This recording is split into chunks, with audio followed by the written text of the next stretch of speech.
me as we are 24 and a half hours in. The Nets are adding guard Patty Mills, a steady presence off the bench for the Spurs for a decade. He averaged 11 points per game last season. Brooklyn also keeping Bruce Brown and signing James Johnson. Andre Drummond is going to Philly. Woj reporting Drummond has a one-year deal with the Sixers. He was bought out by the Cavs last season, then averaged a double-double for the Lakers.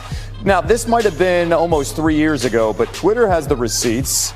Now his current teammate, Joel Embiid, tweeted at Andre Drummond that he owned real estate in his head. Again, that was back in 2018. It's going to be an interesting dynamic and one that Philly Sports Radio will enjoy dissecting this summer. As for the team, Drummond is leaving the Lakers. Ready for this? Yesterday, they had 5 players on the roster, now 13. Talen Horton-Tucker re-signing on a 3-year, $32 million contract. The 20-year-old averaged 9 points last season and a 2-year deal with former Heat guard Kendrick Nunn. Woj reporting he turned down more money for a title run with the Lakers. And, of course, earlier as we reported, they added Carmelo Anthony, giving them 2 of the top 10 scorers in NBA history, but when you make that list, it means a lot of wear and tear and a lot of birthdays. According to Elias Sports Bureau, the Lakers have never rostered 4 35-year-old players at the same time. As it stands now, they have 5 and 8 over the age of 32 as well. Horton-Tucker and Nunn helping to bring down the average. Holy cow. NBA front office insider Bobby Marks joining us now. What stands out to how the Lakers are adding this type of depth here on a potential championship run in the offseason? Yeah, I think it's 2 things. I think they check the boxes for regular season depth and also for playoff depth. And when you added the 8 players to what was already here with 5, players here with certainly with Russell and LeBron and AD here. Mm-hmm. Today was about the youth movement, right? Yesterday was about, players like Trevor Ariza, Dwight Howard, Wayne Ellington. Today was all about the youth movement. And I think when you're looking at players like, Kendrick Nunn is not on here, but players like Kendrick Nunn, who's on here, he's probably on the shooting guard. He's probably on the shooting guard list. Kendrick Nunn there. We had him projected at $11 million. As Woj just said, he turned down more money to come to the Lakers, signed for $5 million. Malik Monk, we had him projected at about $8 million. He comes to the Lakers for the veteran minimum exception. Wayne Ellington yesterday. My only concern is Nunn, Monk, and Ellington a combined 30 playoff games in their career. Mm-hmm. So a little bit of a lack of playoff experience there, but they've got some depth now. Now it's all about keeping the big 3 healthy. Right now, the roster has 5 future Hall of Famers when you look at it, when you talk about Dwight Howard being added to Carmelo Anthony and this group right here at the top. Meanwhile, another big deal in the NBA today. DeMar DeRozan to the Bulls, sign and trade. Woj is reporting he'll sign a 3-year, $85 million contract. The Spurs will get the expiring contracts of Thaddeus Young and Al-Farouq Aminu, a first-round pick in 2 seconds. A lot is moving on in the East here. Sixers have not moved a lot. The Nets have just kind of quietly adjusted. But yesterday the conversation is the Heat making moves. How do they stack up against the Bucks and the Nets? Now, when you look at the moves the Bulls have made in the last 24 hours, how do they stack up to these teams in the East? I'm not ready to put them up there with the big boys yet. Yeah. I still think they're kind of that tier 2 team, maybe with a team like New York, Atlanta in that group there, probably in that 4 to 6 range here. It's interesting with DeRozan. We talked about him yesterday. Maybe he would go to Miami for the mid-level exception, $9.5 million. 3 years, $85 million, fully guaranteed. And what they were able to do, it's a sign and trade with San Antonio. Players like Al-Farouq Aminu, Thaddeus Young, that works. You send DeRozan back into there, and that's your roster there. Now there's work to be done. Yep. 8 players under contract. They've got 6 roster spots. The big question is, can they bring Lauri Markkanen back, who's a restricted free agent? But you've got to like a starting lineup with, certainly with Lonzo, not LaMelo, Lonzo, DeRozan, Zach LaVine. Remember we talked about renegotiation. Will it make Zach LaVine happy? I think it will, and certainly Nikola Vucevic. So they've done a really nice job over the last couple days here. But as I said, there's still some work to be done. And let's not forget the Spurs are going to get a first-round pick and 2 second-round picks. But Vucevic was the shocker that we saw at the trade deadline. We thought the Bulls were sellers.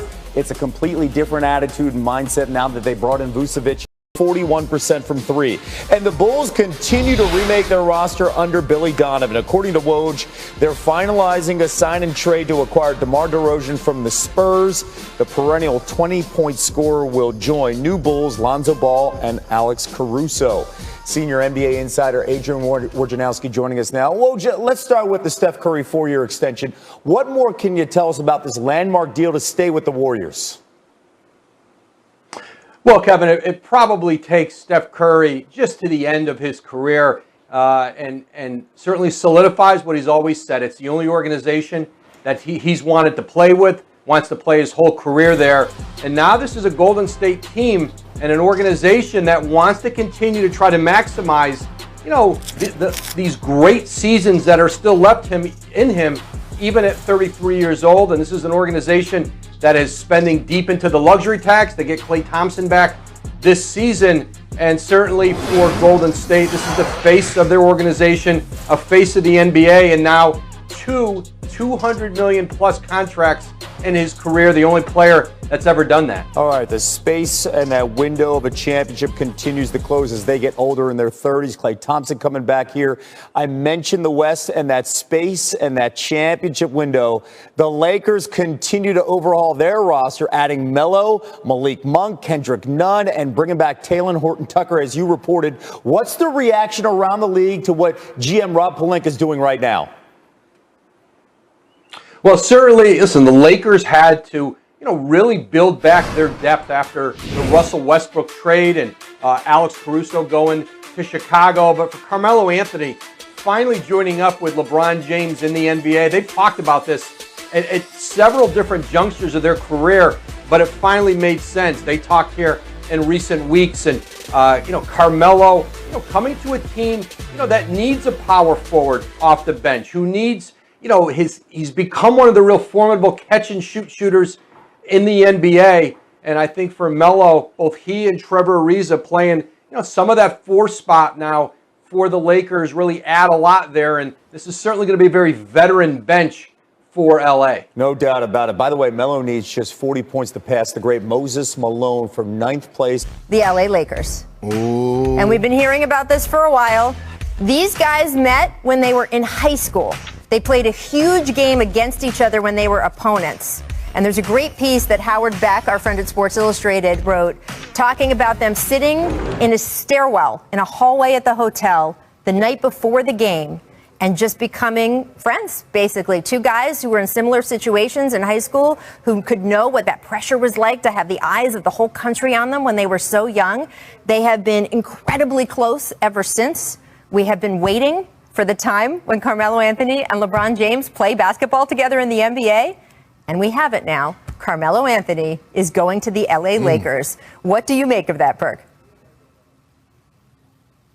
Reunited and it feels so good. I tried to tell people yesterday, Rachel, when producer Steve was saying we had to leave out, I couldn't have a chance to redeem myself when Zach Lowe and Ramona and Matt Barnes was disagreeing with me about the big 3 of the Lakers and the big 3 of the Nets and who was going to have the better impact. And all of a sudden, guess what? Like them old people used to tell me, my grandmother, boy, don't you touch that stove, it's hot. And then all of a sudden I had to learn on my own not to go touch the stove because I went and touched it anyway. All of a sudden you got to go get the aloe vera plants because you got a burn mark on your hand because I told y'all so. Look, what Rob Pelinka did yesterday, all he did, Rachel, was set the temperature. He set the temperature. He set the temperature by going sign Trevor Ariza, Kent Bazemore, Wayne Ellington, and all of those guys. And now all of a sudden he had the cake ready to bake and he went put it in the oven by sealing the deal and going to get Carmelo Anthony.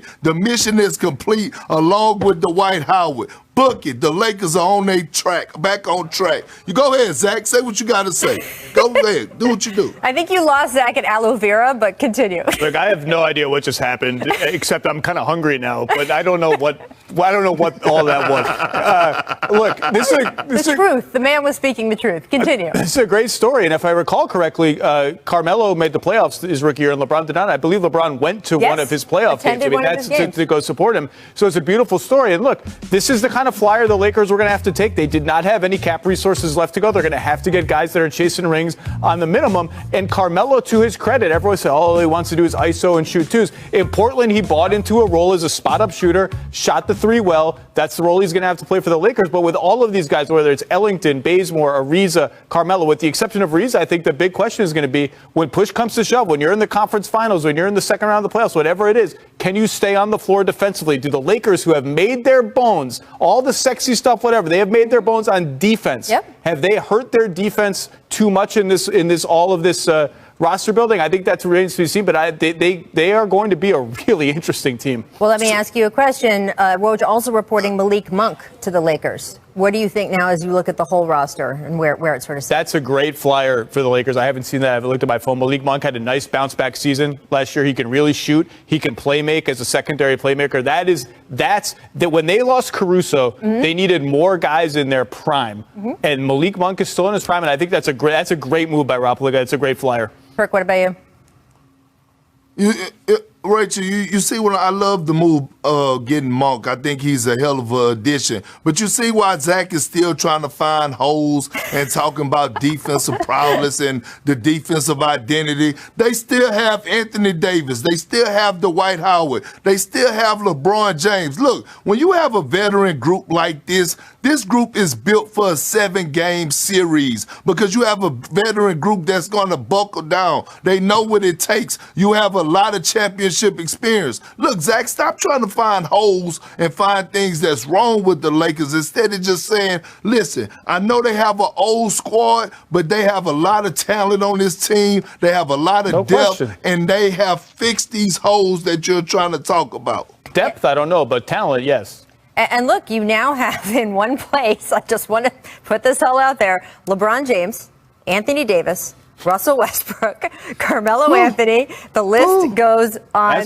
and on. But talk about Showtime, which I think is going to be pretty incredible right across the street here. I'm personally happy we have another Orioles fan here in L.A. Our friend Kyle Goon from the Orange County Register is very excited, I know, about that as well. So, sorry, the Bay Area News, the Area News Group. So, yeah, I think that overall this is a win all the way around. In addition to all the moves they've already made, Russ, Dwight Howard, Trevor Ariza, Wayne Ellington, Kent Bazemore, we welcome in ESPN NBA insider Ramona Shelburne, LA native. What are your thoughts on what the Lakers strategy now that we are seeing at Pan Am? Well, you know what's amazing, Rach, is I was in the parking lot. Like, this is back when we used to do stakeouts. Remember when free agency was, you staked out the meetings and everybody actually used to have meetings. Well, that's before everybody constantly IG storied and tweeted where they were at every moment. You don't have to stake any players out now. They'll just tell you. Yeah.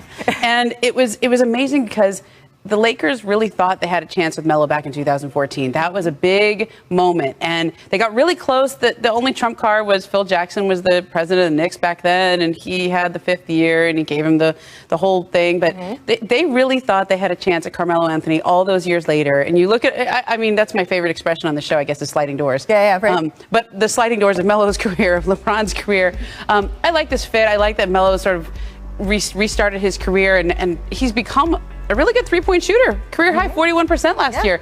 That's what the Lakers need, and their cumulative ages are getting up. Like, he will be there and to make LeBron not feel old, I guess. Like, he's a little bit older than LeBron here. But look, I love the fact that they got Melo and Malik Monk, and Malik Monk on a minimum. I was going to say that is some wizardry, and also kind of speaks to a strategy we were talking about with Chris Bosh yesterday. That when he and LeBron and Dwayne Wade were down in Miami, they were able to be like, "Hey, come to Miami. Miami's fun. I know you won't be making that much money, but come and be with us. This is going to be a party." And it seems like they are starting to pick up a little bit of that momentum too. What do you think, Zach? Look, my big question about the Lakers now is the burden on defense for LeBron, who is still incredible defensively, and Anthony Davis, who we all know is a defense player of the year candidate, is getting bigger and bigger and bigger because when you trawl the minimum bin for guys like this, they're older, they're liabilities defensively. But Melo, to Ramona's point, has bought into a spot-up shooting role and been really, really good at it, and he's going to fit well next to LeBron. And Malik Monk, look, he's not going to get the headlines here because this is Carmelo Anthony. This is a top 10 all-time scorer, first ballot Hall of Famer. LeBron's friend from when they were teenagers. It's a huge deal that they're playing together.